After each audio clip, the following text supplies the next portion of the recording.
Can y'all be quiet? Okay, hey, you guys can go upstairs and play the Switch. You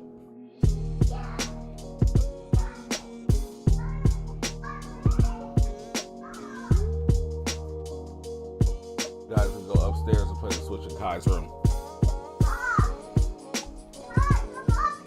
I said you can go play the Switch in Kai's room. Goodness gracious, go away. Sheesh. Hopefully that'll keep him away for an hour for us to at least get this shit done. Alright.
Dang.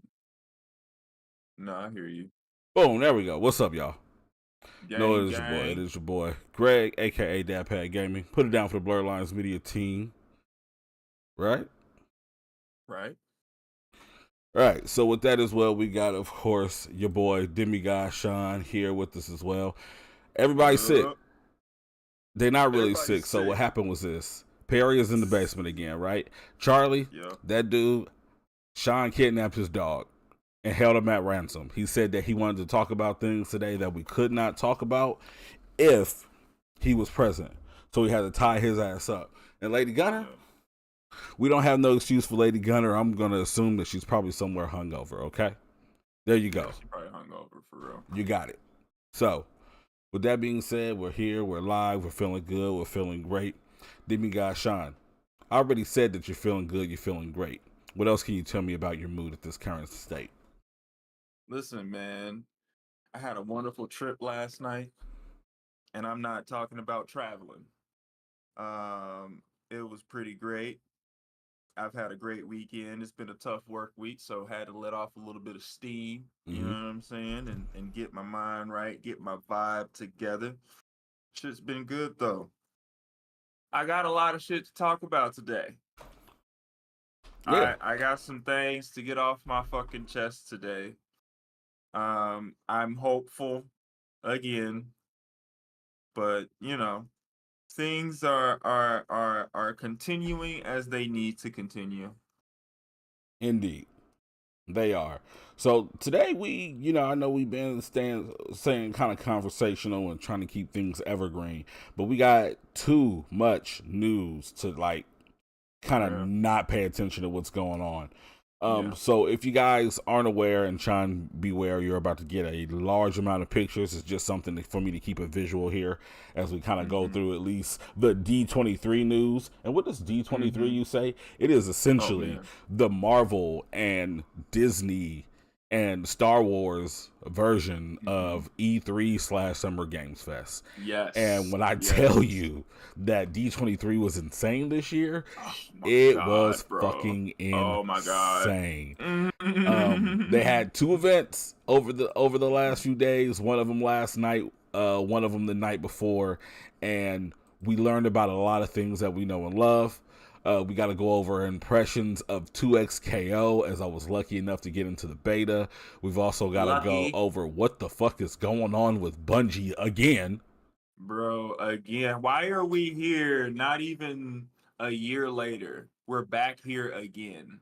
Yeah. It is a year later. It is a year later. A year later, we're back here again. Like, what the fuck? Right. Yeah. We just did a show like this. Like, what the fuck? Yeah, it's becoming a bit of a Stockholm syndrome kind of situation here. Absolutely. Now, one thing I can say about that situation, of course, we'll get into more details later. It seems like this time around they're mistreating the employees more than they're actually mistreating the players. So I guess that's good if you're a consumer. No. I guess I don't know. And then of course we've been 2-3 weeks removed from the release of Wolverine and Deadpool, or DP and Wolvie, more so. So we're gonna get into a little bit of that today. So I can't wait to get into that. With that being said, the Dadpad gaming light is on. The kids are upstairs on the switch that should not be in my son's room, and we got like an hour, maybe an hour and a half to give you all of this goodness. Do you want to start with the good stuff or the bad stuff, I guess? Let's start with Destiny. Or let's start with D3. Let's start with D3. Okay, so we're going to start with D23. So, when I tell y'all that there's literally too much about D23 really to talk about, I mean that from the bottom of my heart. Man, so for real. What I'm going to do is, because like the way some of this goes, some of this stuff happens behind closed doors. Messy, what's going on? Good morning to you as well. I'm gonna go through this list. Because with this list there's really too much for us to expand on all of it. So Sean, what I want you to do is the same thing I'm gonna do. I'm gonna try my best to get through this list. When you see things that you want to expand upon, let me know. We'll sit down, we'll geek out on it, and we'll move to the next topic. That makes sense to you? Absolutely. Let's do it. All right, cool. Now, because I want to be somewhat of a responsible potter, give me 1 second as I put this link one other place before we get rolling here. Because I'm a failure. Messi, make sure you share on all respectable platforms. Let them know we're over here doing nerd shit with our nerd friends. With our nerd friends. Oh. And there we go. Had to share with the Blerd and Nerd Nation of Facebook. There we go. Boom. Amen. There we go. All right, so we got that. And thank you. She says copy. So, you know what? I'm going to take this a step further. When Perry is away, Greg shall play, okay? Oh boy. That is what we're doing here. So, let me see. How do I want to do this? Now, Sean, do you want to see the images that I'm getting ready to share? Because if you want to see the images, they're actually right in your inbox on Facebook. I see them. Okay, cool. So what I'm going to do is I'm going to bring up a window here very quickly that is going to give you insight to what we're looking at here, because some of these visuals are pretty fucking awesome, okay? So just give me 1 second here. Gonna do a window. Boom! Look right there already. Convenient. I like it when my computer does what I want it to do before I even think about it. So what we're showing you here is going to be a mixture of images from essentially all types of concept art that we've seen at D23 here. So first, what we have here is the reveal of Disneyland California Adventure, which is opening up a new area in their theme park that is going to be geared towards Avatar: The Way of Water. This is a ride that's supposed to take you through the waterlands of Avatar. Crazy shit, fun stuff for sure. We've got here some Coco stuff. If you got dead grandparents, don't watch Coco. It'll make you cry your fucking eyes out. Bruh. Yes, we have a Monsters Inc. land coming to Disney World Hollywood Studios.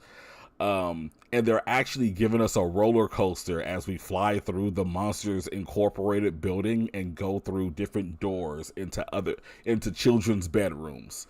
So, yes. So that's pretty exciting. Yeah, that's pretty insane, actually. We've got confirmation for a new Tron movie entitled Tron Ares. Yes. We've got our first trailer for the Snow White movie. It's another live-action Disney movie. You either love them, hate them, or feel indifferent about them. I feel indifferent about them. The Mufasa the Lion King, which is Mufasa's origin story. The trailer is out for that. Does not look as bad as the first one did. I was gonna say that actually is gonna look good. Yeah. I think that the Mufasa movie is gonna be really, really good. Yeah. Sorry, I'm you're getting my you're lunch good. together. Yeah, you got to get the grubs. So, like, what I will say about the Mufasa movie is one, when the Lion King live action, because it was still CGI, of course, came out, there were these like mock-up, like fan created, like animated styles for what it could have looked like, and I thought some of those are really cool, and I would have liked to see that art style. I do understand that they have to kind of keep it consistent with the sequel, but it seems like the biggest critique that they got for that first movie is that the characters did not seem like they were emoting enough to feel like it was high quality animation, and it seems like they've really worked on that. So like they've definitely stepped their game up with this one. Right. I'm interested for sure. Right, so it's kind of cool how even though they're still hyper realistic, the actual facial features of the animals this time are a lot more exaggerative, which is starting to give us that more emotive feeling that we were looking for in the first place. I really like how they've come up with this story. You know what I mean? Like it seems really fresh. It seems really new, and we're gonna get like a different side of Mufasa than we're used to. Right, different side of Scar. You know what I'm saying? Different side of Scar. Yeah. Facts. Right, it's gonna be really fun. So I mean, of course, like in the original Lion King film and in the remake, Scar is kind of a dastardly character. I wonder if they're going to take this opportunity to make him more of a tragic villain. that I will wonder get if we're gonna behind. know why he has such disdain for Mufasa. For Oh, real, for real. I mean, obviously it's because he become king, but like, what is the reason? I mean, Right? I think that's it. I mean, now granted, maybe like I said, maybe they do make him a tragic villain, and we do get feelings for him, and so on. Yeah. But I mean, one would have to assume it's the Game of Thrones game. Like little brother Right. Right. always gets Right. salty Right. at the bigger brother, you know. Right. So Right. I mean, Right. we'll have to see. But I think they said that's coming out next summer. I think. Yeah. Because I Yeah. know Moana is this Christmas. We got Frozen Moana's gonna 3. be nasty. Yeah, Moana's gonna be so dope. yes, the new trailer is so good. We got Frozen 3. Frozen is one of those things you either love it or hate it. You know, I've got a daughter. I've Yeah. grown to love it over time. Incredibles 3. We don't know much about the plot just yet, but come on. Come on, man. It's Incredibles. Elastigirl. It's Mystickums. You know what I'm Oh saying? man. We want that. Oh We need man. that. We got the Fantastic Four. Okay. We got Yeah. Sean. Yeah. Do you want to because I know you've been waiting on this one. Like Bro, you want to give us some of this? Fantastic Four is gonna be amazing, bro. We're getting Galactus. Obviously we're getting the first family. We're gonna be set in what the early 80s. Oh, is that what it was? Okay. It's gonna be set in like the early 80s.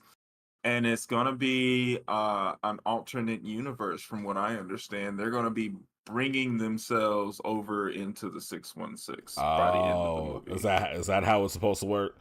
Hmm. Nice. Hmm. So one thing that I do know, and I did see was last night, which is kind of odd, at the park event for Disney, they actually announced that what they were shooting for with Galactus, and this came from Kevin Feige himself, actually. He said that one of their biggest inspirations for how they want Galactus to kind of move and essentially like wreck shit in general is inspired by the event that they did within Fortnite. Which I did see that was pretty dope. Galactus came and essentially like destroyed the entire Fortnite island, and there was lots of Really? pandemonium, and yeah, like you got to look it up on YouTube. It Wow. was I pretty didn't dope. see that. I didn't see that. But he said that he literally took clips from that event, got back with his team, dropped that on their desk, and said, "Hey, this is what we're going for."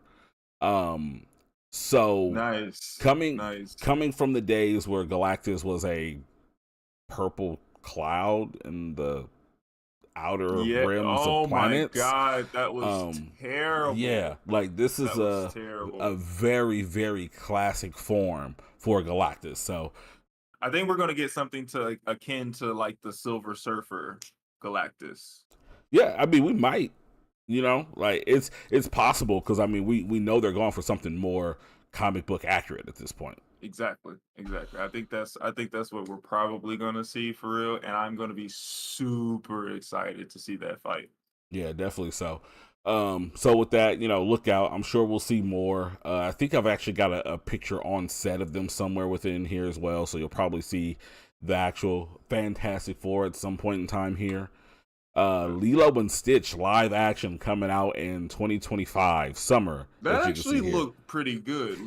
Yeah. Stitch looked really fucking good. Yeah. They took notes from Sonic Yeah. the Hedgehog. They for really sure. did. Because I was, when I heard that they were doing a live action, that was like my first response to hearing about it. I'm just like, I don't know.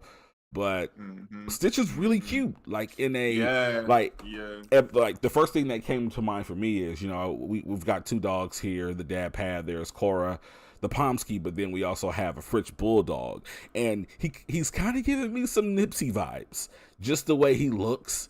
The ears, the goofy smile, the tongue. I think they did a really good job making, like, this could have gone really bad, as you've kind of already alluded to Sonic, but Stitch is cute. Looks good. Yeah. All right, so we'll go ahead and move forward. Toy Story 5. Now this is what I didn't know they were doing another Toy Story. Now this one is interesting. I don't know if I actually got the screenshot here, It might be in my phone somewhere. It might be in this compiled list of pictures. It may not. But the concept for this one is actually is going to hit hard at home for a lot of us. It is toys versus technology. There is an image that kind of explains like the concept of the movie. Again, it may or may not be here, but essentially in this image, you've got your boy Woody, you've got Buzz, Jesse, Bullseye, I think the dinosaur, and Forky. If you've seen the last movie, they're all on the bed looking across the room at their kid, and their kid is under, like, sitting on the floor under a blanket on her tablet, and they're looking at her like, hey, what the fuck, get off the tablet, come play with us. So really, so definitely some commentary. Toys versus technology. Yeah, definitely making some commentary there. So that should be a fun one. And then I'll wait for you to get back for this one here, because I know you're gonna have some words.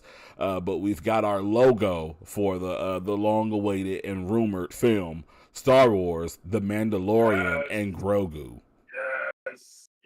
Look at him, man. That's a happy man right there. You hear him? Yes.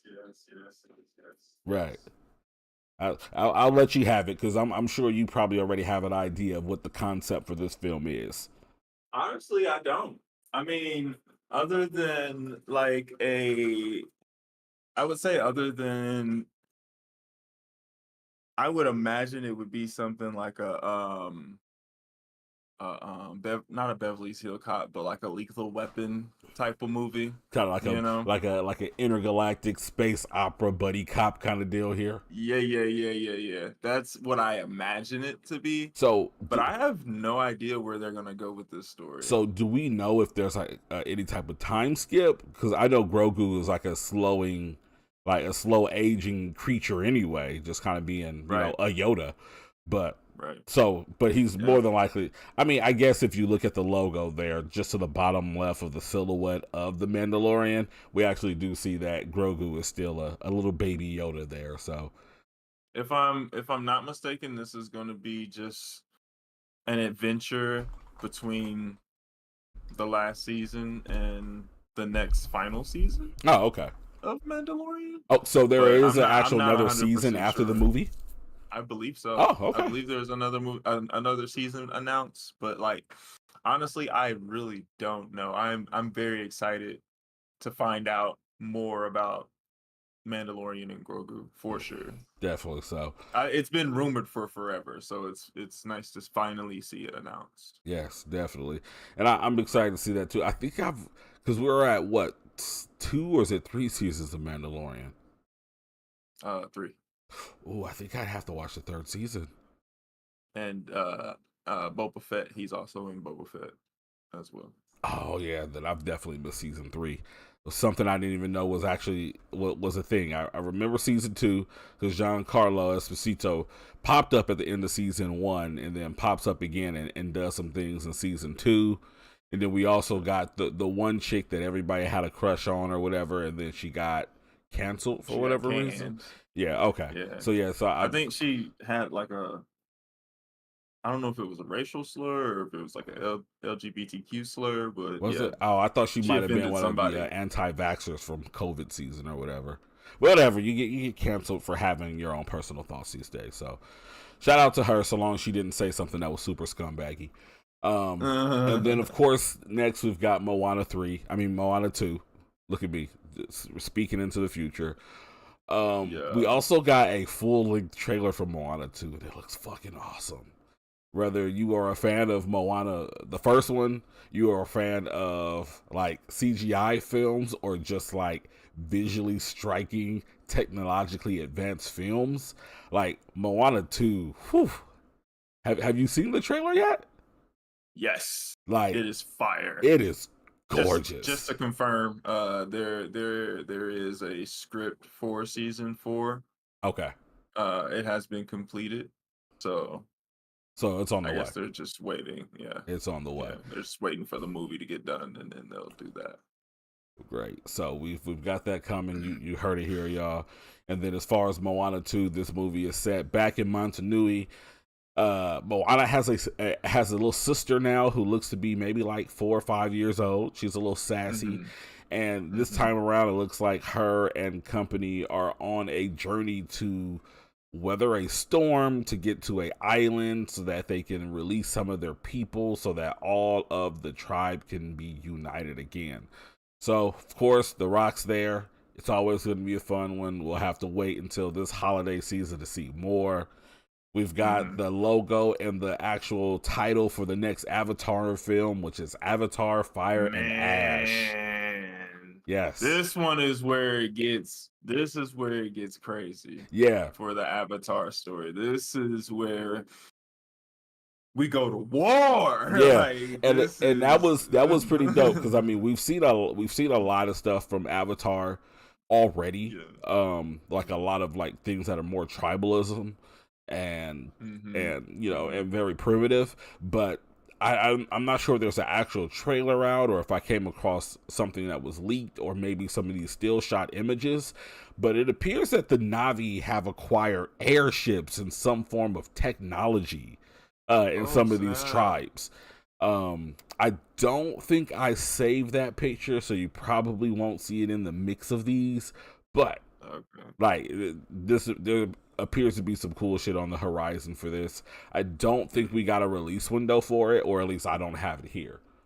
No, I didn't see one either. Yeah, so we've got Daredevil Born Again. Update on this. And the fucking Punisher is back. Yep. Like that is the announcement, you know, like the Punisher is back. That is the announcement. That's it. And did you see all the suits too? No, I didn't see all the suits. Oh man, he had like 4 suits sitting up there. He's also gonna fight the White Tiger from his comic series. It's gonna be dope. Yeah, it's gonna be dope. I think they put a lot of time into it. Yeah, that sounds like some heat. So we're here for it as well. I'm just happy to see that they actually picked that back up. We've got some more stuff from the Disney World parks. Animal Kingdom is showing that an old carnival style dinosaur land is being deconstructed, and in its place they are building a Tropical Americas park here. We'll have the house from Encanto here, which will have a ride which will see us go through like a Amazon jungle within one of the magical rooms in the house. We've got, of course, Bruno. We've got a couple authentic Mexican restaurants in the piece. A new carousel there. Yeah, it seems to be pretty cool. And then along with that as well, we actually have a second new ride outside of the Encanto ride, a new Indiana Jones ride. Where we are venturing with Indiana Jones through Mayan ruins to look up a hidden, undiscovered beast of old age that resides within the Mayan ruins. And of course, Indiana Jones is taking us along for the ride. Let's see here. Here's the Encanto house here, which we already kind of talked about. We've got a Zootopia show coming to Animal Kingdom. We've got a Pirates Lounge and a Intergalactic Outer Space Lounge coming to Epcot. So are these already built, or these are in the finishing processes of being built? So these are in active development. Okay. So either they have already started construction, or they have so Disney, like with their park announcements, they do like active development, and then they do what's like Blue Skies. Blue Skies is essentially like, hey, if we make enough money, these are the ideas that we have, and we might greenlight them. And they have a really bad habit about doing that. Excuse me. They have a really bad habit about doing that. At the beginning of the show, Josh D'Amaro, which is like head of like the parks and the entertainment for Disney, came out and said, hey, buckle up. None of this shit is Blue Skies. What you're seeing tonight is in active development, or we've already got the green light from the board to start building. So like, so all of this shit is actually like in some form already in motion. That's fire. So at Magic Kingdom, we are shutting down a particular portion of the park, and which is called, I think, Pioneer Land. I think is what they said, the land they're going for. They're shutting down a part of that, and they're reconstructing it to bring us Radiator Springs and two new Cars rides. So if you're a fan of Cars, Lightning McQueen, Tow Mater, there you are. Yeah. We've got another shot here of what we're expecting from the Monsters Inc. roller coaster and the Monsters Inc. portion of the Hollywood Studios park. So that looks like some fun stuff. We've got a nighttime extravagant parade coming to Disney World's Magic Kingdom. That's supposed to feature, some of the modern new favorites there. This is my jam right here. Oh, yes, that's all you. This is my jam right here. They have confirmed, after like teasing it and rumors for like the last 5 years, they've confirmed that in the Magic Kingdom park there's a ride. There's a ride that is called Big Thunder Mountain. Behind Big Thunder Mountain, there is a plot of land that is just unused. It's just grassland in Florida. And they announced that in that grassland, they are building the Disney Villains portion of the park. So it's supposed to be very dark, kind of creepy. This is where all the villains are hanging out. I'm trying to go eat lunch with Jafar and then talk shit about the princesses with Maleficent. I'm here for that shit. Hell yeah. You know what I'm saying? Yeah. Then we got some more nighttime parade vibes here. We've got our first view of actual Red Hulk, which is kind of weird. He looks like Mark Ruffalo. So a little bit, like a little bit. This is not supposed to be Bruce. So interesting. So I don't know. Maybe I'm tripping. I'm not sure how that's gonna happen. Yeah.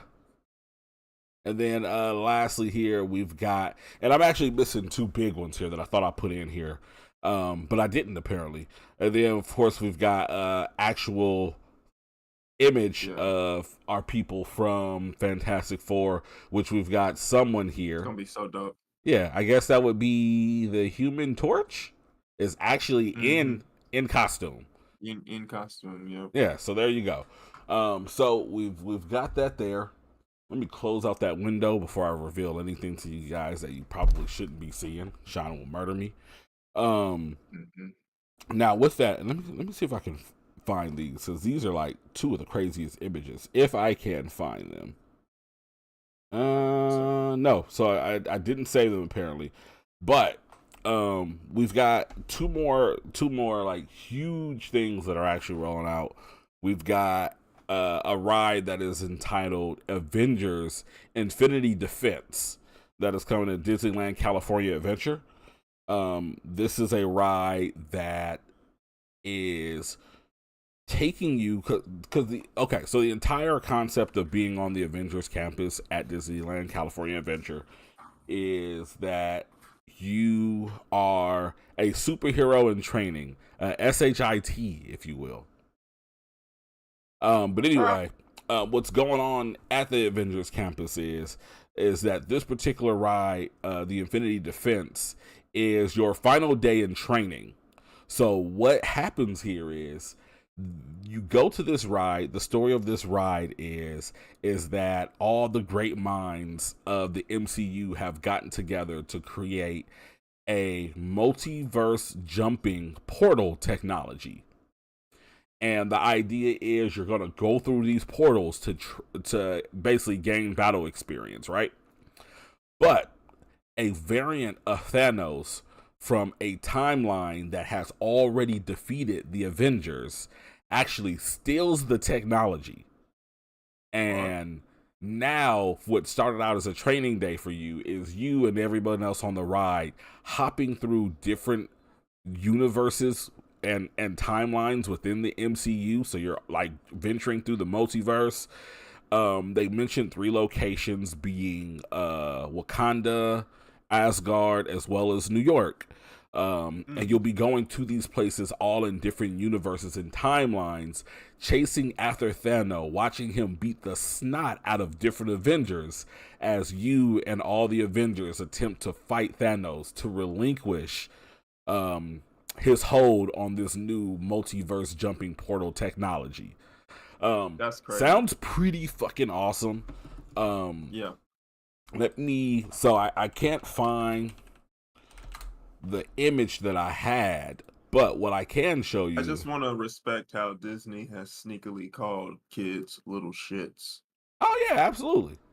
Yeah, we're all shits, superheroes in training. We're here for it. I'm trying to see if I can at least get up a image. Crazy. Here, there we go. Yeah. So this is, and Sean, you'll probably have to look at the actual YouTube to see it, but this is the art for what our boy King Thanos is supposed to look like here. So pretty badass. That's comic accurate. Yeah. So I mean, it's pretty badass. So pretty exciting stuff. And then there's one more Avengers ride coming to Avengers Campus in Disneyland California Adventure, which is a Iron Man flight simulator. That's gonna be pretty cool. Yeah, so it's I don't think I know I don't have any images of it either, but it is supposed to be Robert Downey Jr. reprising his role as Iron Man, so he'll pop up in video or some, like they have a Tom Holland like 3D holograph on, like for the Spider-Man ride there, so maybe it'll be like a holograph of Tony Stark's, I don't know, but regardless, lots of shit coming, whether you are a Parks fan, a rides fan.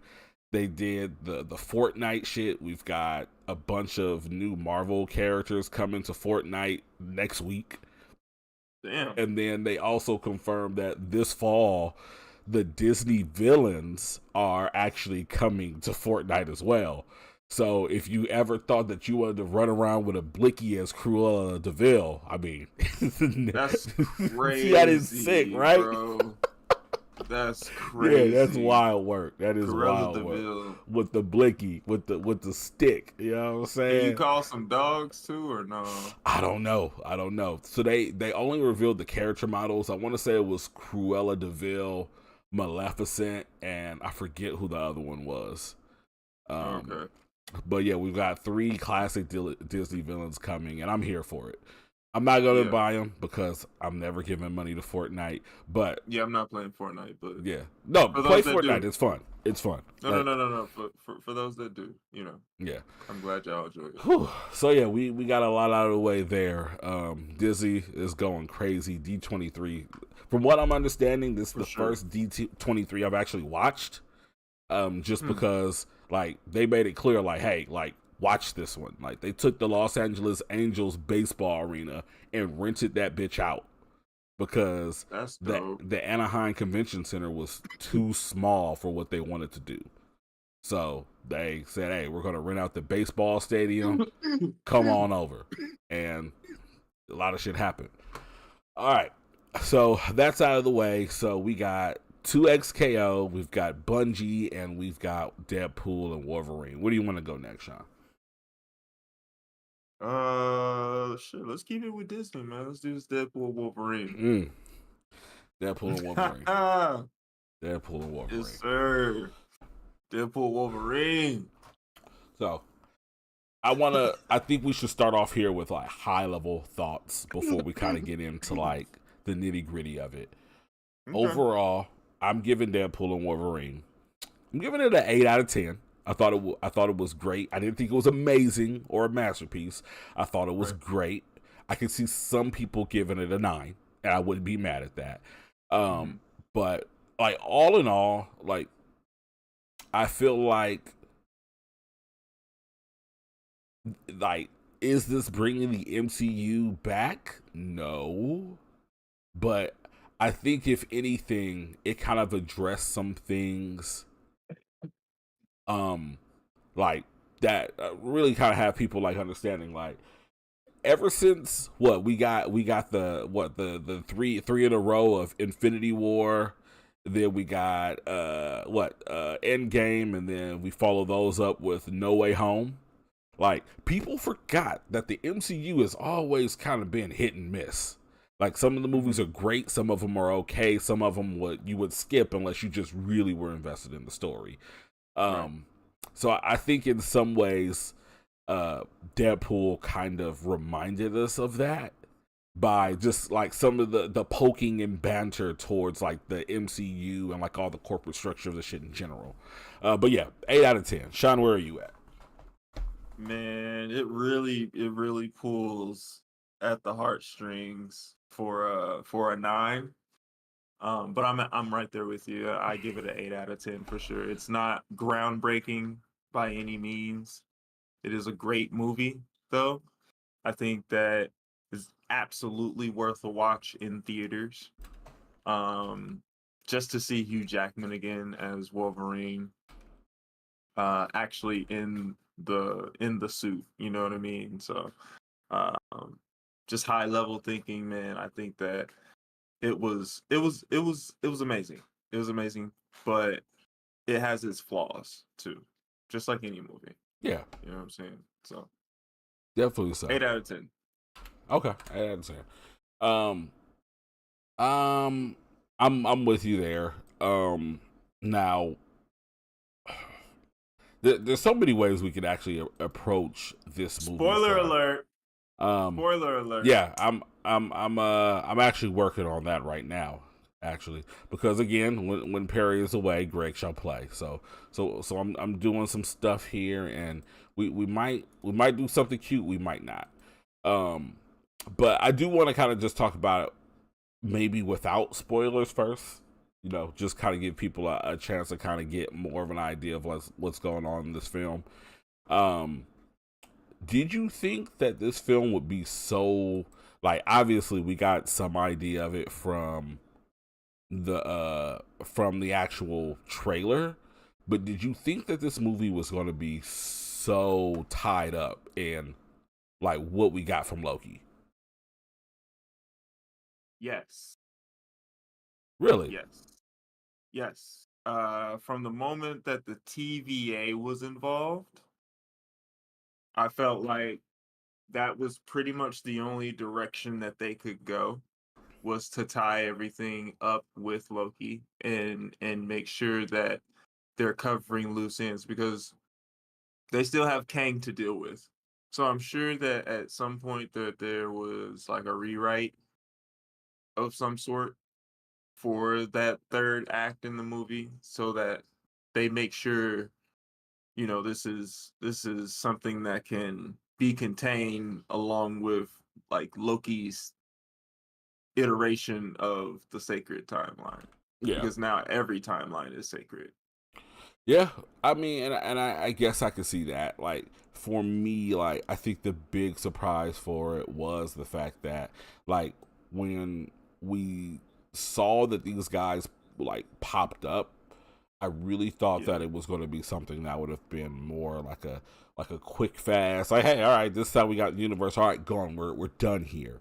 But I didn't expect, like, essentially, like, you know, and this kind of leads into the spoiler territory a little bit, that the TVA in a way was kind of like the main villain of the film. Right. You know. Right. And like, and granted, you give or take plot twist, blah blah blah, but more or less, like, you know, there's people pulling strings, and ultimately, it initially, like, what I didn't like, and I think this is like one of the errors about it, is I don't know if there were like reshoots to like kind of tie that in at the last minute or what. I think so. But the way that it was executed confused me, because I wasn't too sure on if what we were getting was like pre or post Loki season 2. Just because, like, until you see, and I'm forgetting her name right now, old girl pop up towards the end of it, and I'll say without spoiling. And at that point, I'm like, oh, okay, so this is after Loki makes his ultimate sacrifice. But for like most of the movie, like, despite the fact that I'm enjoying it, I stopped at multiple points to be like, well, where are we in this timeline? Yeah, like, and not necessarily where, but when are we? When. But you know, all in all, though, you know, I'm on the same train as you. I had fun with this film. I don't think there was much they could have done to make it better. I mean, we really kind of got what we were asking for, like in terms of this film, for the most part. There's a lot of fan service. Lots of fan service. Lots of it. So with that here, again, as always, when Perry is away, Greg shall play. So it's right here. It's right here. We can all see it. Wolverine, Deadpool, they're floating around. Spoiler warning is in effect, okay?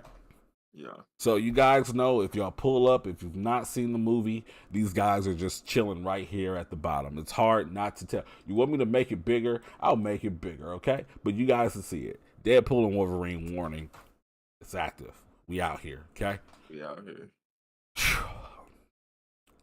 So with that being said. Yeah. If you have been a superhero film fan since the beginning, this film was a treat. It was. Now, for me, things were a little ruined simply because I got to see it maybe about 2 weeks from release.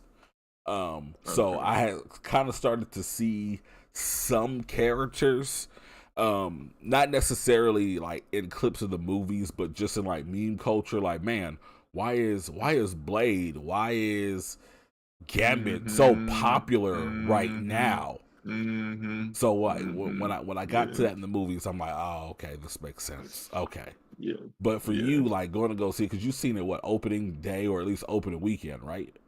Oh, yeah, I seen it the same night, man. What was that like? Beautiful. Well, I'm in Arizona, so it was a little musty in there. A little hot in the theater.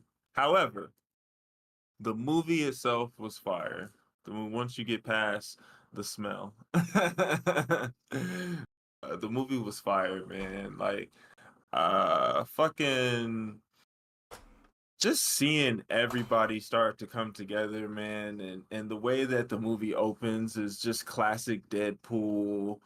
Ryan Reynolds is amazing at what he does as Deadpool. I feel sorry for his wife. Like, she's got to be a special woman to to deal with that shit, right? For real. And to see her pop in there as Lady Deadpool was fucking fire. We'll start there, man. Having Blake and then his kids and stuff as Deadpool. We got Matthew McConaughey as Headpool from the zombie universe. Just had too much fun with this movie. Bro, that, like, you just put everybody on. You know what I'm saying? Yeah. It's like he legit just called up all the homies and was like, hey, what are you doing? Can you fit the suit? You busy today? Right. All right, cool. Pull up. For real. Yeah. Like, and then of course we got Hugh Jackman in a lot of different versions of Wolverine, not just this version. And this version isn't the OG version that we've been even looking for. This is just another alternate version of Wolverine that happens to have a yellow suit. And he's still dope as fuck. Like, this Wolverine was an asshole in his universe. I mean, I think Wolverine's always an asshole. No, this Wolverine sucked compared to all the other Wolverines. Yeah. He is the worst Wolverine, literally the worst. They call him that. I mean, and testament to that, like, the whole thing is what he said, that he went out to go have drinks, which what you got to understand is, with Wolverine having a healing factor, his metabolism is irregular. So if he goes out to have drinks, it's going to take him a few hours to get fucked up. It's going to take him a few hours to get smashed. So he went take him a few hours to get a buzz. Right. So while he's out having drinks, some I think they didn't really specify who it was, but some people that were I think enemies they of were the X-Men. humans. Yeah, he did say they're humans. They were probably like what are they called, the friends of mankind or whatever, friends of humanity. Yeah. It was probably them, though they didn't like specify a particular faction other than they were just human. Overran somehow the X-Mansion and murdered the X-Men. Right. It's like, Cyclops, what are you doing? Right. Like, what are you doing? Like, where was Storm? Where's Storm? You know, like, Storm where's Jean Grey? Right. Where was Professor X? Xavier? Come on, bro. Like, you can't knock all of these So fools out. this is what I'm saying. I get they're saying that this is the worst Wolverine, but this had to be just in general the worst version of the X-Men. The worst version of the X-Men, bro. Because in Fox X-Men Prime, how many times did we see Xavier just like freeze the minds of an entire like area, like just like an area of effect, like boom, everyone in this museum is frozen, boom, everyone in this subway station is frozen, boom, everyone at this bus station is frozen. Like, you just let them do it? Right, because Wolverine wasn't there. Were you just you just sleeping confused? Like, how does that happen? You gotta get it together, man. You gotta get it together. I was really hoping that we got like a visual of that. I was really hoping like we got really something concrete to see what happened. At least when he talked to X-23 Laura. When he talked to Deadpool, I understand him being, you know what I mean, chauvinistic almost, or nonchalant even.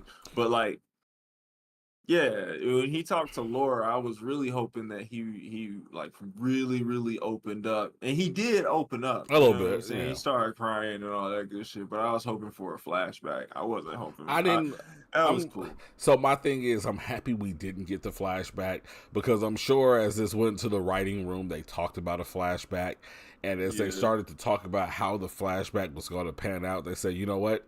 This is a plot device, but if we put this on screen, there's no way we can do this that makes sense. Because how the fuck did they pull this off? I'm saying they had to have some mutant. They had to have them guns from X-Men '97 that put Storm down. Yeah, exactly. If they had did something like that with them little lasers or some shit, like, but it's like, they could have made it work. Where's Colossus? You know what I'm saying? Like technically, because in the X-Men New Mutants film, like, magic is a thing.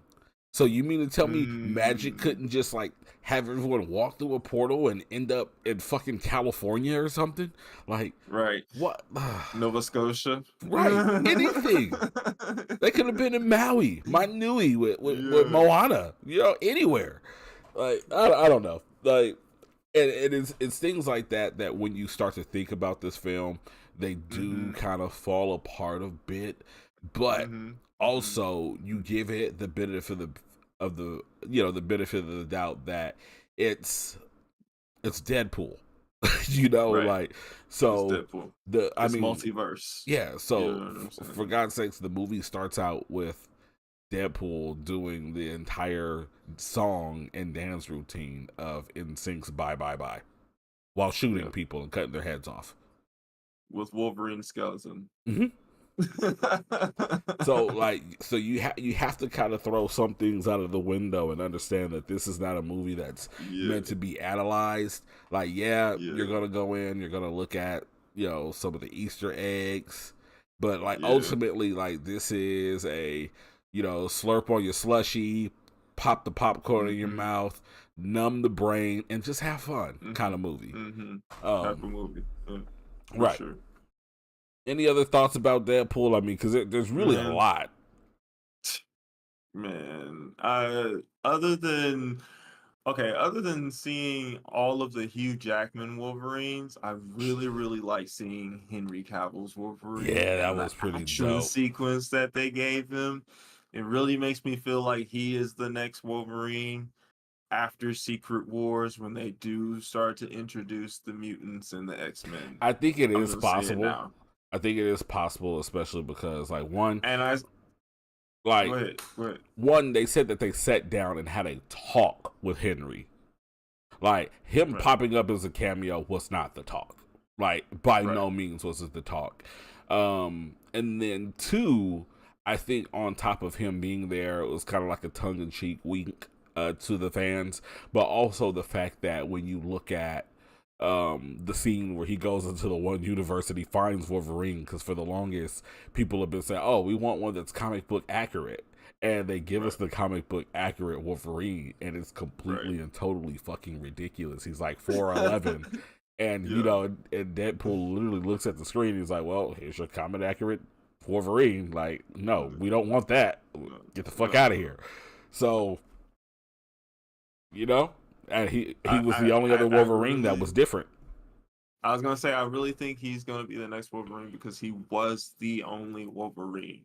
Yeah. Like, he's the only other person to portray as Wolverine. Yeah, exactly. Literally. So there are now two people to portray as Wolverine. It is now Hugh Jackman and Henry Cavill. Yep. And I'd be damned if they make this man do a second cameo and not give him a movie part. Yeah, I mean, this or WB just did that shit. They just did that shit. They gave this man and told everybody that he was going to be Superman, and here comes James Gunn wiping the slate clean, which is fine. I'm totally fine with David Corn. No. I think we're not fine with it yet. We're not fine with it yet. I think it's going to be. We hope it's going to be great. It's okay. I think it's going to be great. We hope it's going to be great. I think it's going to be great. We hope it's going to be great. James Gunn is a genius. He does great. He does great things. I think it's going to be great. You hope it's going to be great. We don't have a lot to worry about. I mean, less than a year away. We do, because that studio is still in fucking turmoil. That's true.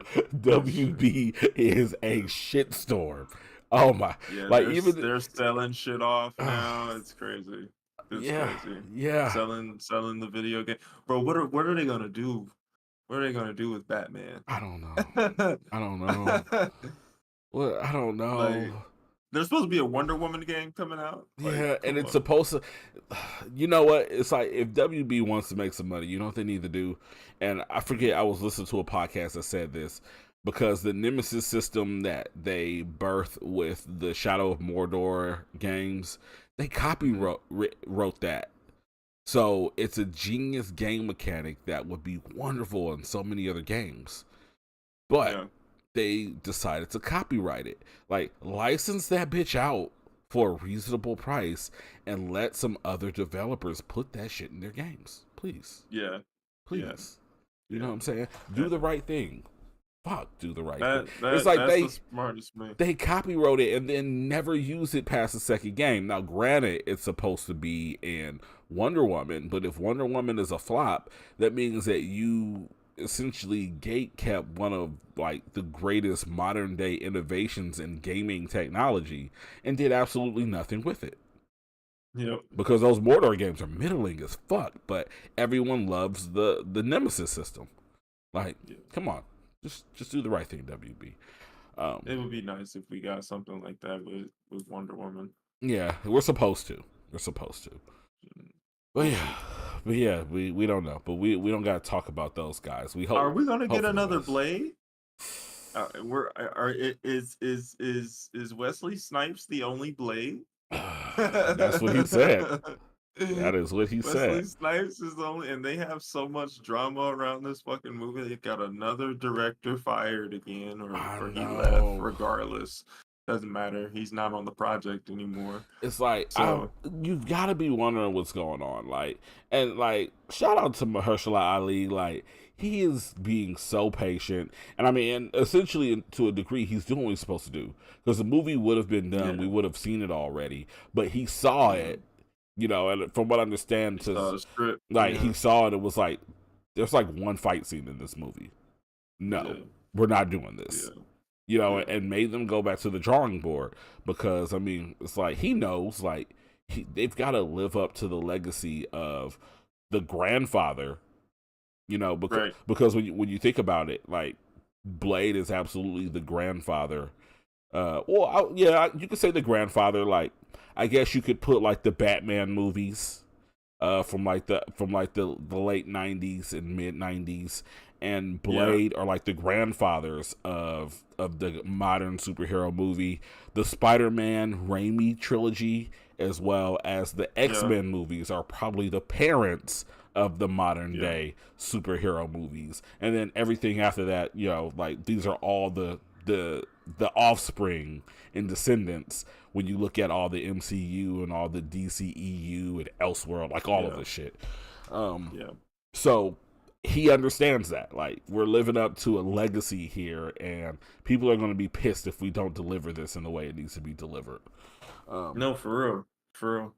I just wish they would find somebody that can actually deliver this so we can at least start filming. We haven't even started filming Yeah. because there's been so much drama around this movie. And it was like, yeah, it was supposed to be out already. And I get, you want to keep it true, but like, finds one of these comic book writers. Like, I don't understand why, like, like this talent isn't. I understand. I guess I'm talking about it right now, right? The talent isn't interchangeable or Right. whatever, but still, I feel like you should get maybe some of these comic book writers Give to them a like chance. help input on Yes. the script at least. You You know know what what? I mean? Because if you don't know where you're going, if you don't know how you want to present this movie, like maybe get some ideas from people who have wrote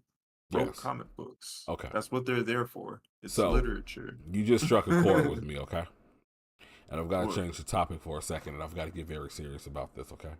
Oh shit. Oh shit. Tyler Perry, I need you Oh to shit. understand one thing.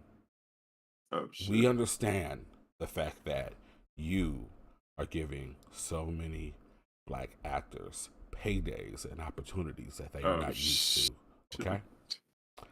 I respect you for that, and I appreciate you. However, Oh shit. your movies get increasingly worse through the years. If you really Oh want to shit. give opportunities to blacks, give the creatives an opportunity. Stop writing, filming, and directing these movies. You do not have the juice. Hire black writers, hire black directors, hire black production teams. Sit on your cross dressing ass with your childbearing hips and fat neck and strong forehead, right? And assume an executive producer role and let black creators create. Your time in the sun is over. Medea is no longer funny. We do not want movies about women who get hurt by men only to go find other men that may be slightly more muscular and slightly more light skinned that are going to save them from the tyranny that's for of their sure. unstable current boyfriends. That's for sure. That's for sure. But I digress. Anyway, No, for real. Deadpool. If you haven't seen it, go see it. It's a fun movie. It's a fun movie. Please go see it. Please go Yes. see it. Now we got Deadpool out of the way. What the fuck is going on at Bungie? Bro. Ray, you're just in time for the shit in the show. Man, I don't even know, man. At this point, Sony has taken over. They've pretty much forced this layout. Hopefully, we get some top brass changes at Bungie because this man is buying cars. Apparently, the CEO is buying cars and stuff. That Tyler Perry rant was 10 out of 10. Thank you. Thank you. Came in classic dad pad promo. You know what I'm saying? Nice, You know what I'm nice. saying? We out here. We out here. Let me get the spoiler warnings up out of here. Yeah, go ahead. Yeah, man, I'm tired. I'm tired of Bungie. I'm really tired of it. To be honest with you, like it's getting crazy, bro. They said no more layoffs.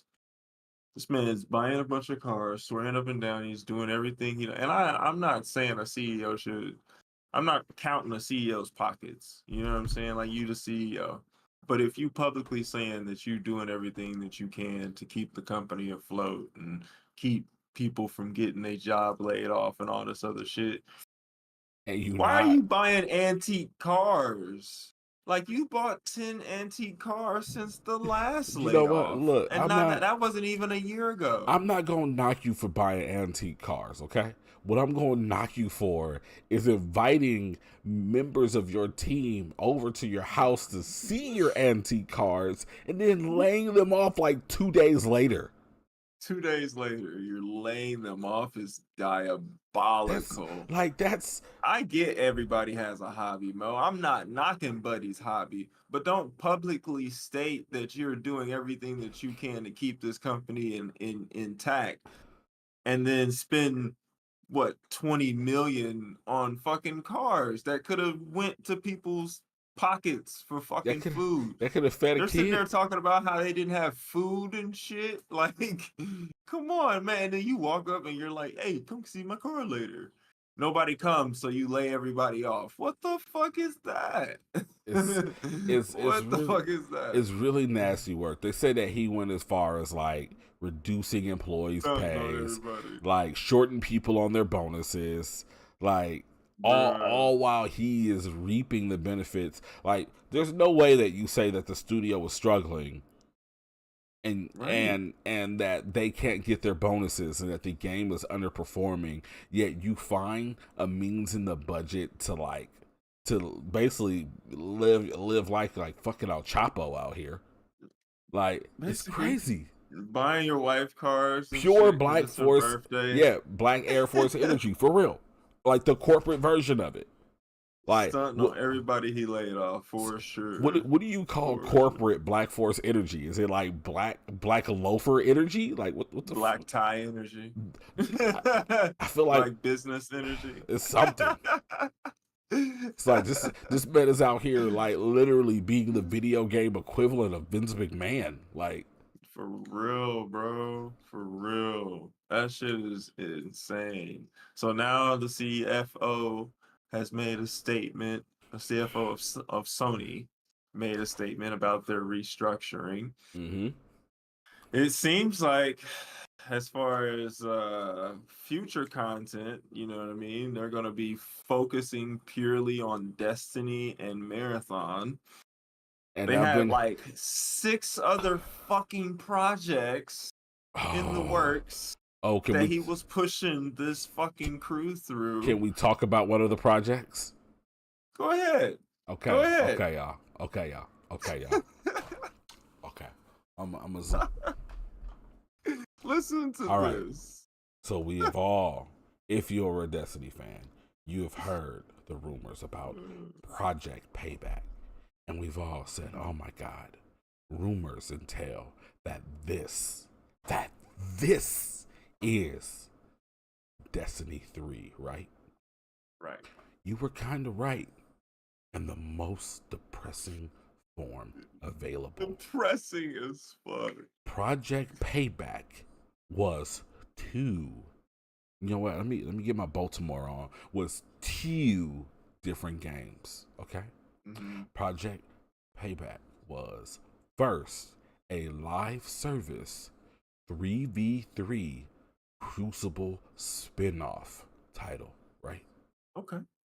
That sounds like, oh, okay, well, we've already got trials and competitive playlists every week. Yes. Why do we need this to spin off?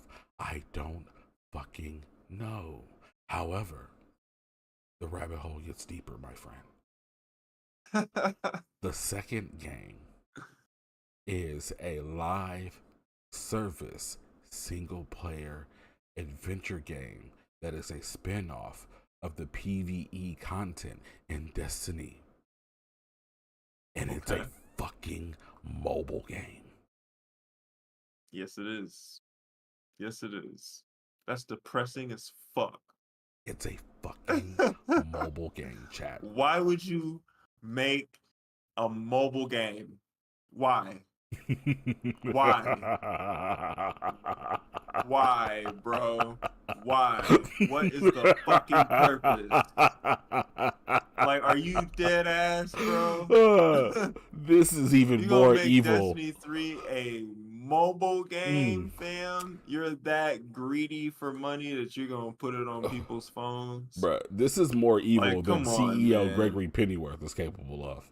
That shit is fucking evil, fam. You're telling everybody this is Destiny 3, and this ain't nothing but halfsies of what we already currently have. You're giving us a PvP game. That's half of what we already have. Yeah. You're giving us a fucking mobile game that's supposed to be an adventure. Who's playing an adventure game on mobile? Who? Who is in the Apple Store playing an adventure game right now? Yeah. So come on, man. So needless to say, Big Papa Sony and Herman Hulse, they pop into Bungie headquarters. They look around. They say, "What the fuck is going on here?" They lay off 200 employees. They cancel Project Payback's 2 games. They send about 100 or so employees to go work amongst other PlayStation first-party studios. And I think it's like 150 or so. Yeah, and then they leave the rest of them to essentially continue to work on Destiny 2, Frontiers, which is around the corner, and Marathon. But I don't know. Are you hip to Jason Schreier?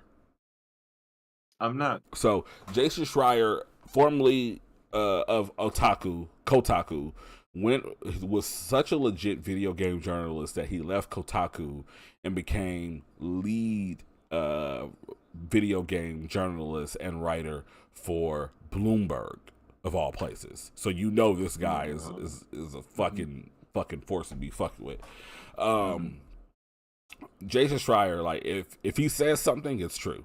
Like when we hear about crunch, we hear about you remember when all of that information about what the fuck happened with what was that damn game, Anthem, came out. There was a plethora of shit. That's Jason Schreier.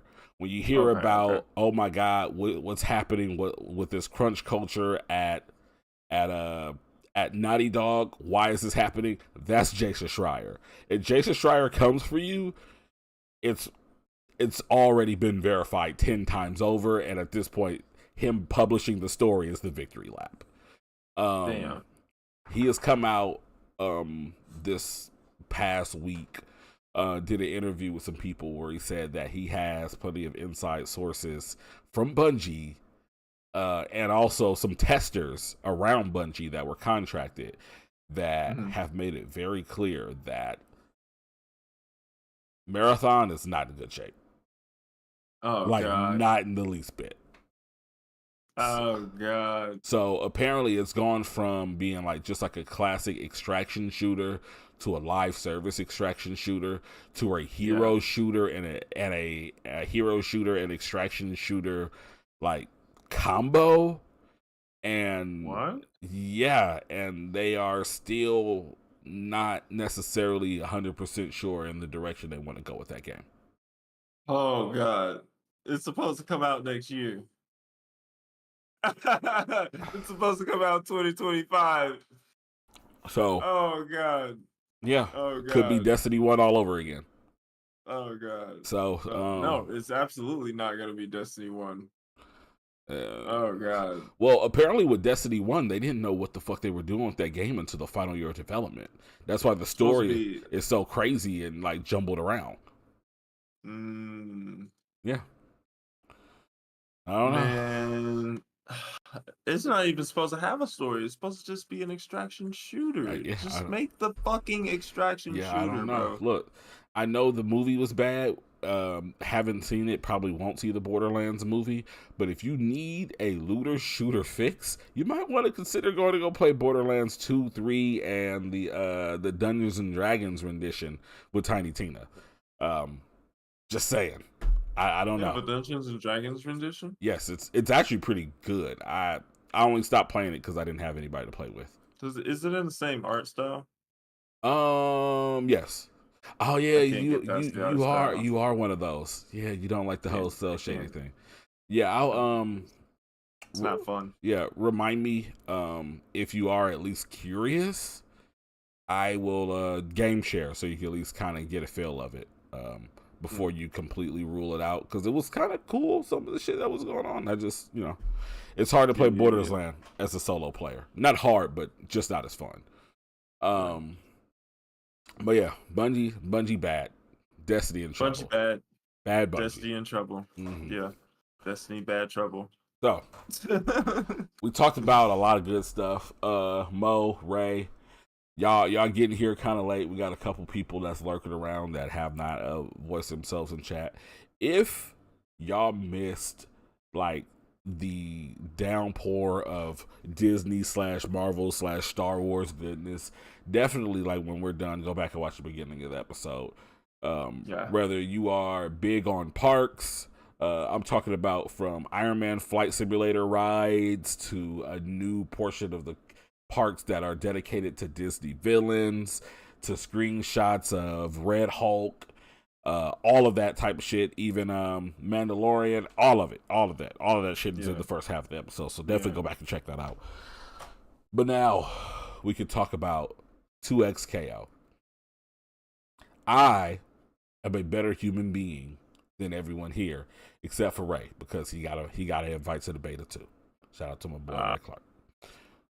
But I, two superior beings, am better than most of you here on this panel. And by most of you here on this panel, I mean you, Sean, because you're the only one here with me. That's fine.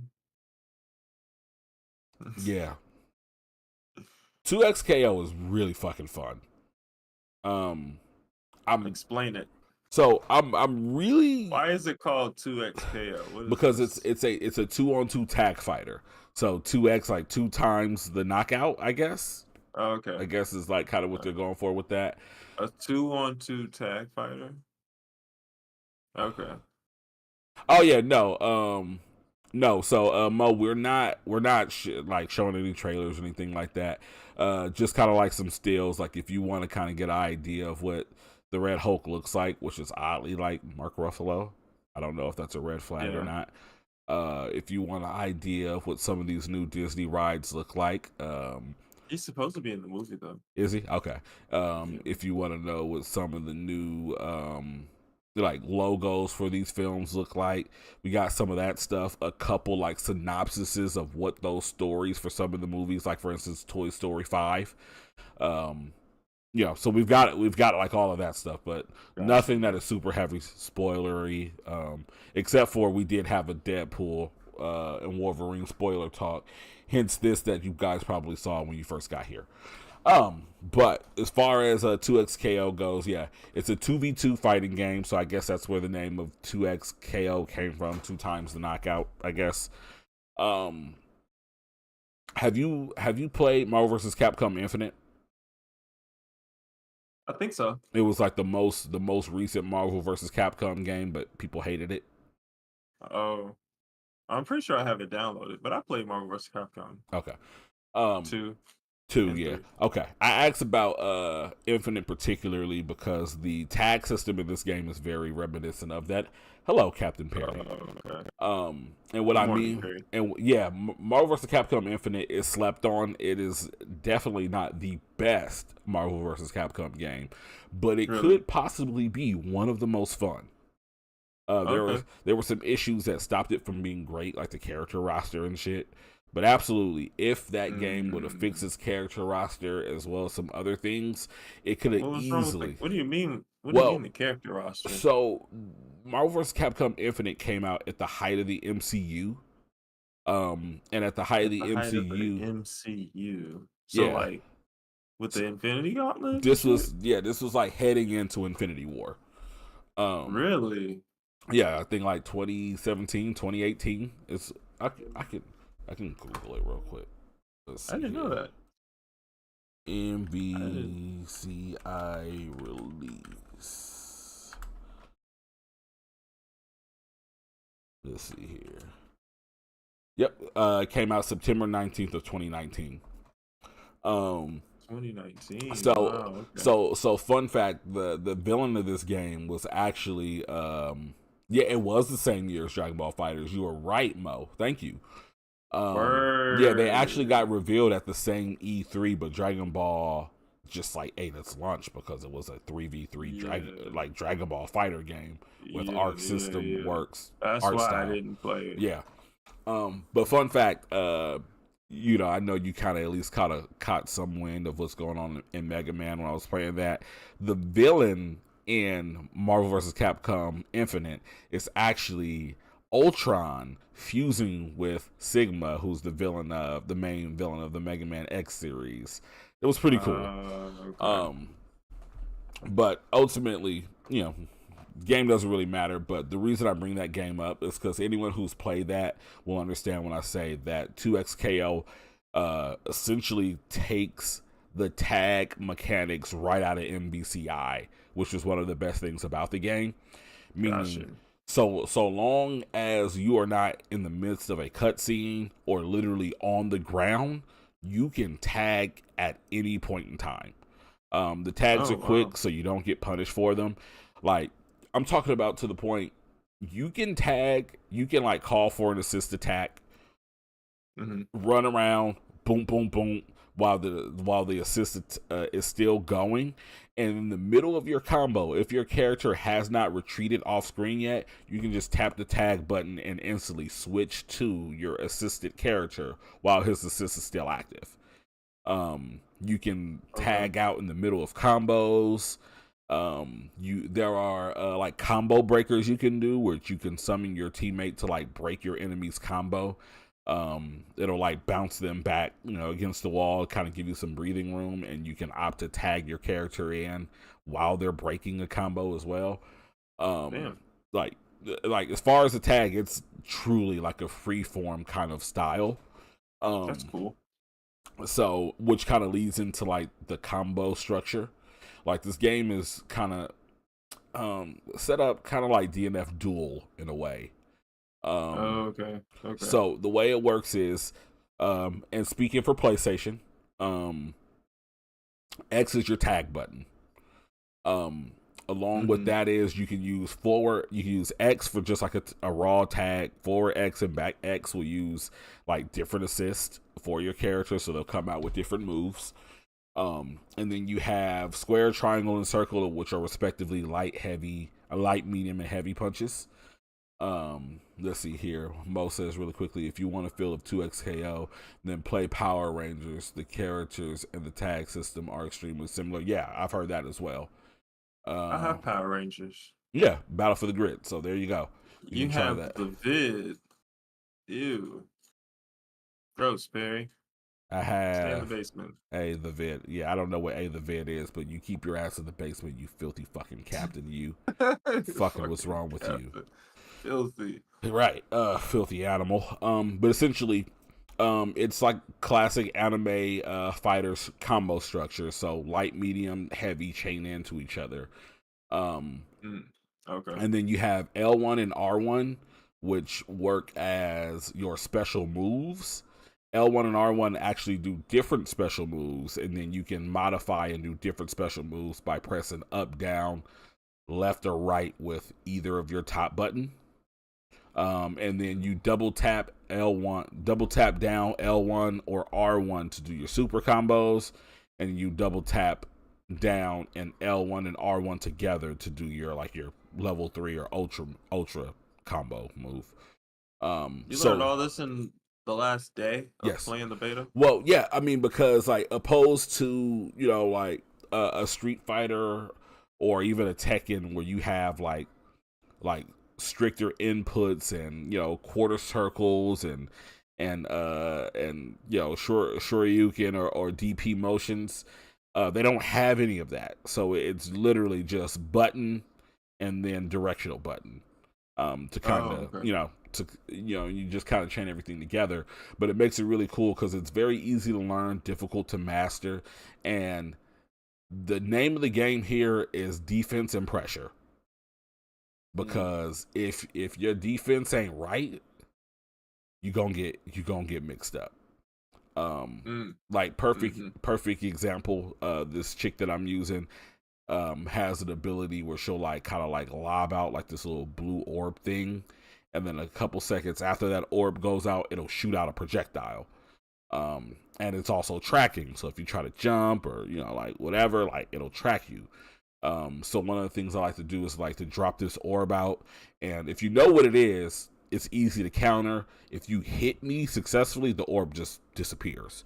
But if you don't, I can throw that out, call my assist to distract you, dash in, jump over your head while my assist is out, and then if you time it right, now you're turning around facing me, the orb is going to hit you in the back, break your guard, and then it leaves me to open up a combo. And there's a lot of shit like that going on in this game where like it requires you to really have a certain degree of like situational awareness. There's also some characters like this guy, I think his name is like Darius or Darian. He has like a giant axe who does like ridiculous fucking chip damage and has like some unblockable moves, but like it's a lot of fun. And because of the way that the combos link together, it seems like any of the attacks can like cancel into one of your special moves. It seems like every character has like what's called like a Rekka combo. The easiest way to explain that would be like essentially like a special combo that roots from like a special attack, but it like links together like a full combo kind of situation. So like you press R1 once and you press it 3 times and you might get like a 3 or 4 hit combo that is all a special move, or I can press it twice and like and then mix it up from there kind of deal. Gotcha. So it really also you can cancel it type shit. Cancel it and then kind of go into like a different combo route. It really gives you the freedom to really kind of play the way you want to play. And really kind of construct combos however the hell you want to construct them. So I'm having a lot of fun with it, getting my ass kicked and also doing a lot of ass kicking. I'll probably stream some more tonight once I get the kids to sleep, so I would definitely encourage you guys, if you've not checked it out yet, except for Perry, he's in my basement and he should not have Wi-Fi, okay, because he has the vid. And he should not have the vid, okay? Perry has the vid. I'm gonna shut down the fucking Wi-Fi. It's okay, because I'm hardline, so I don't need the Wi-Fi for the stream. But definitely, things to keep in mind, 2XKO is actually going to be free to play. I don't know what the monetization structure is going to look like. I don't know if it's going to be just like free characters and then you buy some, or if it's just going to be like... That's cool that it's free to play, though. And it's like, I am shocked at like, especially when's it come out? I don't know yet. I don't know if they've actually given a release date, but I'm shocked at how good this actually is to be a free to play fighting game. Because I think Brawlhalla was the last free to play fighting game that I remember. There might be others, and while that was fine, it was more or less kind of like a Smash Bros ripoff kind of situation. Yeah, it was. So we'll see. But I think that so long as they properly support the game and they don't, they keep it balanced and they don't DNF duel it, I think that this could absolutely be a highlight at Evo for 2025, and all competitive scenes and moving forward. Perry, why you so pouty? Fun. Why you so pouty? I have What's the side vid.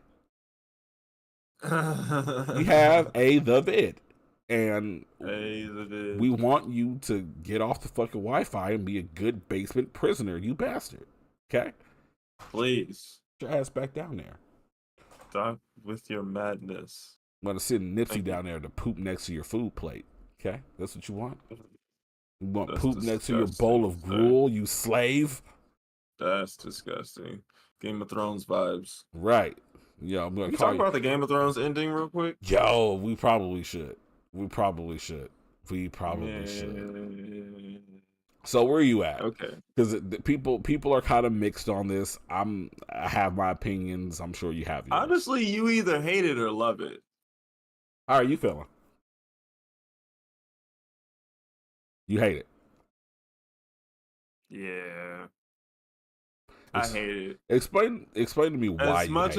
As much as I don't want to hate the season finale of House of the Dragon season 2, I do. In my heart of hearts, I know I do. Mm-hmm. Because we should have gotten more fights. We got a cool couple dragon fights, and like that was fine. But Damon was tripping fucking balls in Harrenhal for 6 of the 8 episodes that we watched. Mm-hmm. He didn't do no war crimes. So for that reason, I am he did do appalled. one war crime, and it was a major one at that. So I mean, I guess. But it wasn't him that was really doing it. Like he just sent the people to do it. You know what I'm saying? So like, even still, like the dragon fights was cool, and I think it's going to be very interesting next season. Hopefully, it's going to be all action. And I understand they trying to build shit up and stuff, but I really was hoping for at least some sort of scrap between Damon and Aemon, and I didn't get that. And I don't know, man. I hate it. I hated how they did that at the end. For real, it's giving me season 8 Game of Thrones vibes. Now I'm actually on the other side here. I'm not gonna say I loved it, but I did thoroughly enjoy it. Sounds like you loved it. Sounds like you loved it already. I get what you're saying about Damon, and I agree that we could have gotten more out of Damon. But also, I think that the way that we utilized Damon was kind of needed. Because like while the Damon thing did annoy me as well, the payoff was probably one of the best payoffs all season. When we got to the point, Damon had his mind made up. He's like, I gathered this army. I've got my own fucking dragon. These people are sworn to me. So what if I'm tripping balls? I'm doing this shit. I'm doing it. You know, Buddy came here, whispered in my ear, hey, if you give me the word, I'm following you. Forget what Ray Ray got going on. This is Team Damon now. And he was sold on that. You know what I'm saying? Like, despite the fact, like halfway through the season, I kind of caught what was going on with those visions, and I'm like, oh, so these visions are essentially trying to get him to understand, like, hey, like the crown ain't what you want. You know what I'm saying? It's not what you want. It's a bigger picture than your desire. Right. So for us to actually reveal, you know, what was his name, Brendan Valerian or whatever, as the three-eyed raven, and the fact that Helena has been in cahoots with the three-eyed raven, and they have essentially been guiding Damon through these trials to get him mentally and emotionally mature enough to understand, like, literally, hey, there's shit that's going on in the future that if you don't fall in line for and play your part, it's going to fuck up everything, and no one is going to survive this. So we literally got a narrative example of what his actual character development was. You know, like sometimes we have moments and, you know, and we kind of see them go through these things like slowly. Like this was like a kind of, in my opinion, a very unique way of like delivering what a moment of realization for a character could look like. Because I mean, he was already on the fence about it, but hadn't made up his mind. Like, shit, fuck it, it's Team Me out here. Fuck the big three. It's just Big Me. And you know, and of course the three-eyed raven had to pop out and show that nigga. And you know, when he did that, like he realized what was important, and it kind of brought him back into the fold. I love how what's his name? The wards are strong or whatever, his father or grandfather or whatever. He was keeping an eye on everything. For Renee. Yeah, he kept it a buck for real. Yeah, the king consort. That shit was fire. Right. I really hope that they go full throttle in season 3 though, I because if not, what was the end of season so 2 I for real? think they will. Like when you really look at it, season 1 kind of gave us the lay of the land. You know, kind of reintroduced us to the world of Westeros, and Yeah, kind of let us know why there is a conflict. What yeah, happened? Why are these clans beefing with each other? Explain to us why there is a civil war of Dragon Rider against Dragon Rider.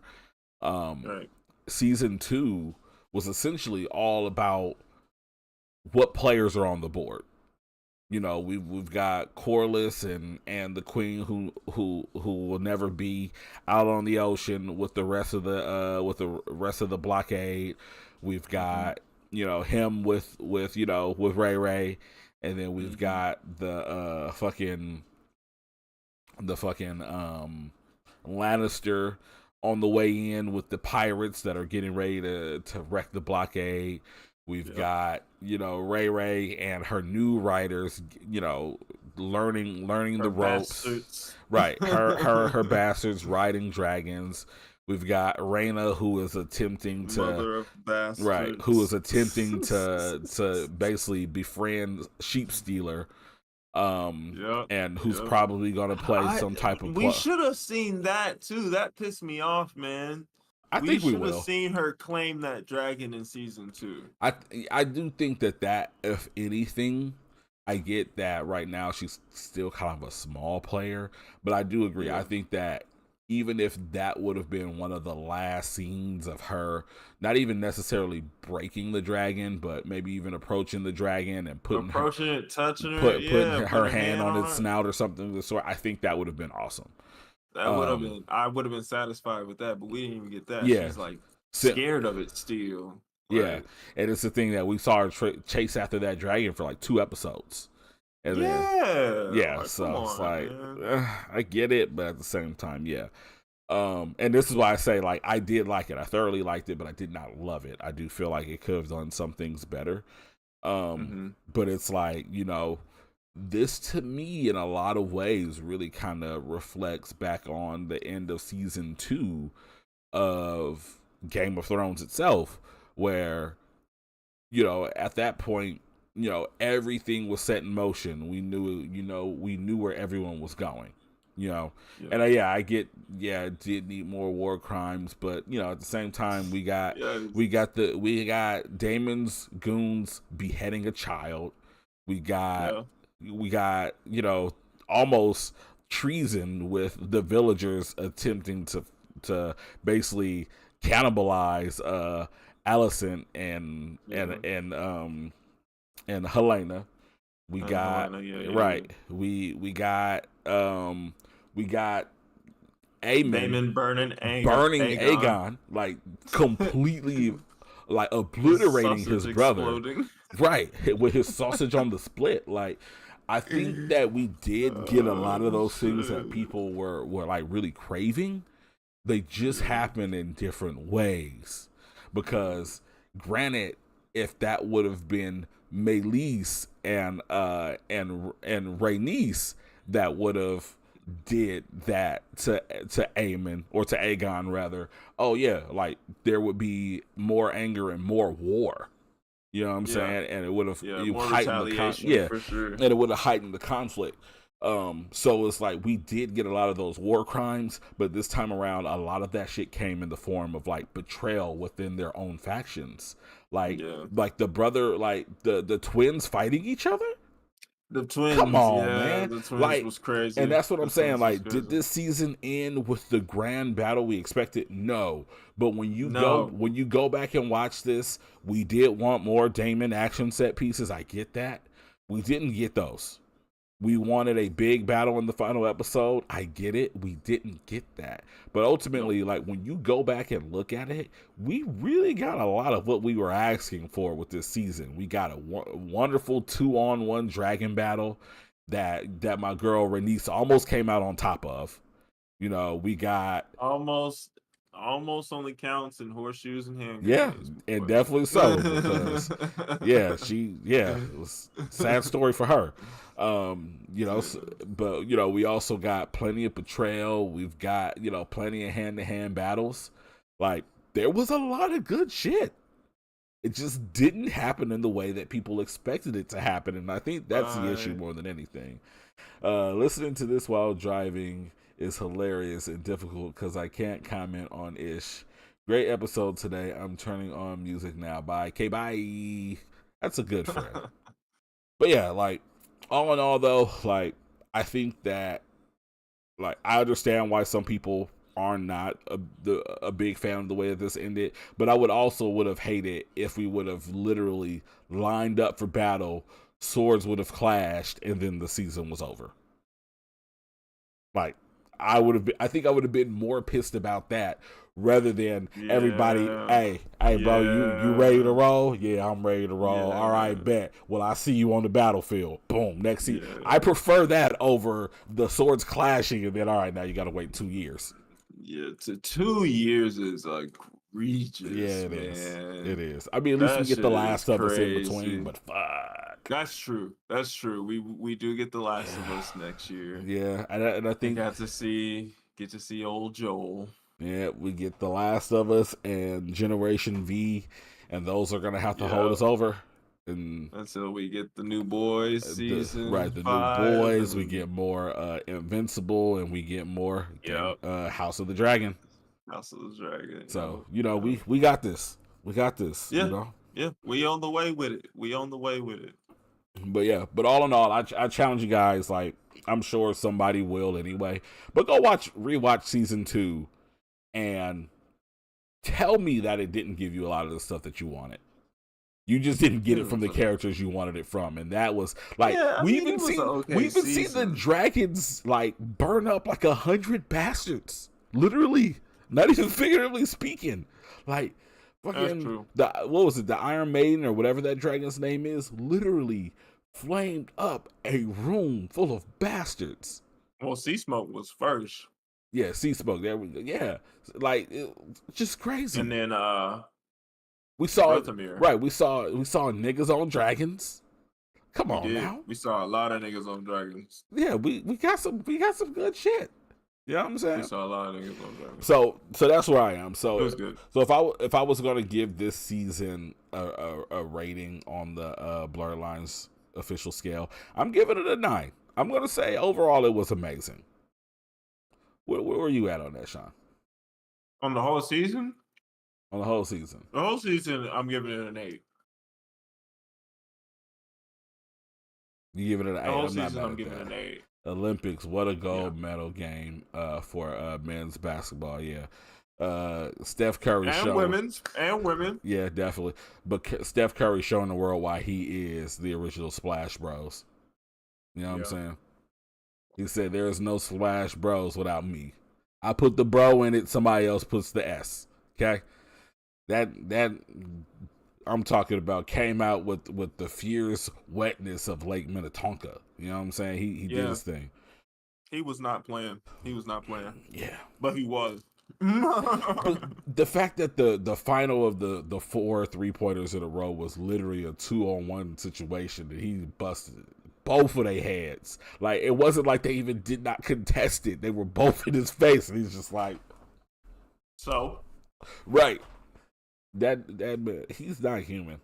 Like, how would you feel if you found out that Steph Curry was a compound V baby?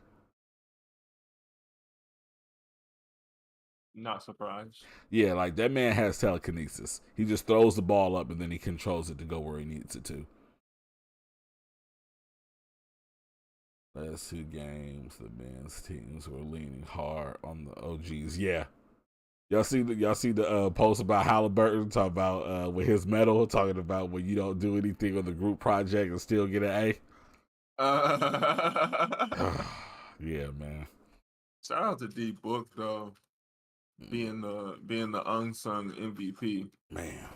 DB was doing everything he could on defense without the ball, not worrying about getting a shot.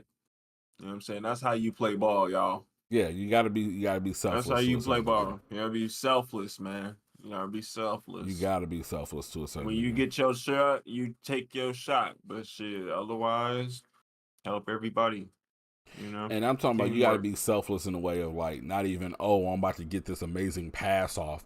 Like sometimes just passing the ball without worrying about the fact that it might be an assist. Like you got to look past all of that, and Yeah, but yeah. you know, You learn everything you learn. You know, yeah. But this was a yes, great show. yes, it was. But and yeah, the Team USA basketball, they are world champions now. As the Twitter wanted to troll. Facts. Like, which by the way, I completely understand what he's saying is the fact that the world is bigger than the US. The NBA champions are national champions and not world champions. He competes on a world level and he should be considered a world champion before them. I get it. Technicality, because even then, yes, there are international players in the NBA, but that doesn't mean Are they not the best from those the country though? those are the best individuals, but we're talking about the best teams from those countries. The Olympics just hit a little different. You know what I'm saying? So I mean, I guess. like, Agree to disagree. yeah, like I get it. I do get it, and I'm not saying that he's right or wrong. What I'm saying is I understand what his thought process in that statement was, and I don't think that either team is wrong, but I do agree in the sense that ultimately he was essentially poking fun, not necessarily at the NBA or their athletes, but more so I think he really meant so to kind of poke fun at the close-mindedness and the self-centeredness of how America can come off.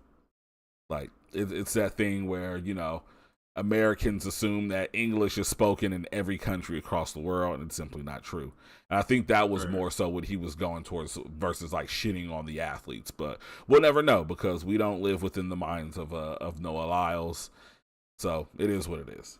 Totally disagree. I can promise you any NBA team will watch any team they bring to the NBA.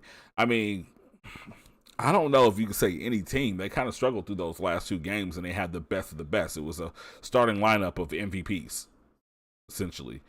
You know what I'm saying? Like, they put the best of the best up, and their last two games, they kind of, the second to last game they struggled through, and, the last game they fought for it until there was that exclamation at the end, like, bitch, we got this. Yeah. So, I mean, I don't know if you could say any team in the NBA could beat the best of the best at any other team in the country. But I do think that some of those championship teams absolutely would beat any other team in the country. But it's semantics. But with that being said, we are here at this point. We've talked about Disney in great lengths. We've talked about spoilers for Deadpool and Wolverine. Deadpool and Wolverine say hello again. But with that being said, it is that time for recommendations. Sean, what do you got for us, man? Watch Batman Caped Crusader.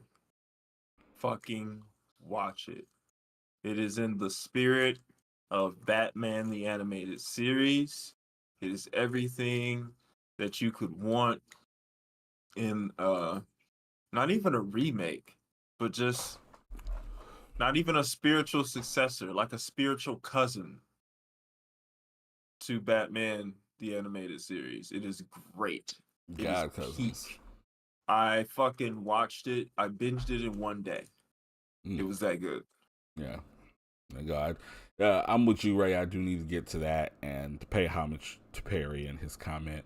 No, I'm telling you that the NBA teams, including the international players, versus the teams they bring from their respective countries will get washed. Yeah, I'm with you on that. We're just saying that the Team USA almost lost at one point. Yeah. So, like, kind of a moot point, but I do get you, like, what you're getting at. But I don't think any team in the NBA could do it. But there are definitely teams in the NBA that could mop the best, the best. Do you mean like not the Olympic teams, like the league teams from other countries? Oh yeah, no, we're not gonna talk about that. We're not gonna talk about that. Yeah, I'm with you there. I think that NBA league teams could be international league teams of any other international league. Okay, I'm thinking you're talking about league teams versus international Olympic teams. So no, I'm with you. Okay, that's fair. That's fair. But still, it's just the technicality of it. Again, is what I think he was going for. And then my recommendation is quite simple. Actually, I don't know when the last time you did, or if you ever have. My recommendation is to go to the movies by yourself. Yes. Okay? Short story this weekend. This past week, I wanted to go see Deadpool and Wolverine with my wife. I bought 2 tickets for a matinee at 11:30 on a Tuesday. My wife was too tired to go. She kind of said, "Hey, you should cancel." I'm like, "No, I've already been spoiled on too much already from the internet. I'm going today." She said, "All right." I went to the movies. I still had both of my seats because it was like too close to the cancel time to cancel and like reschedule my tickets. Went to the movies. I had 2 seats. So that means I could just and also because it was Tuesday at 11, right? So I was able to just have an entire row to myself, but just kick my feet across a couple different rows, despite the fact the seats could recline back. I had a large popcorn. I didn't have to share with nobody. I didn't have to worry about no refills. Got me a little cup of some salt and another little cup with some butter in it, just so when you get halfway down and you got to re-salt and butter the popcorn, I was ready to go. Had my slushie. I had a good time. It wasn't no, "Dad, can I?" It wasn't no, "Can I use the bathroom?" It wasn't no, "Baby, can you just?" It was just me. Nobody asking questions about who this character is, why this person is doing that. It was peaceful. So yes, that's great. Yeah. Oh, it was wonderful. It's probably one of the best times I've had at a movie theater in a very long time. And no offense, I love my family and I love going to go see movies with them, but just to have 2 hours to just everybody needs me time. Yeah, to be a comic book nerd and just be Greg for 2 hours was very nice.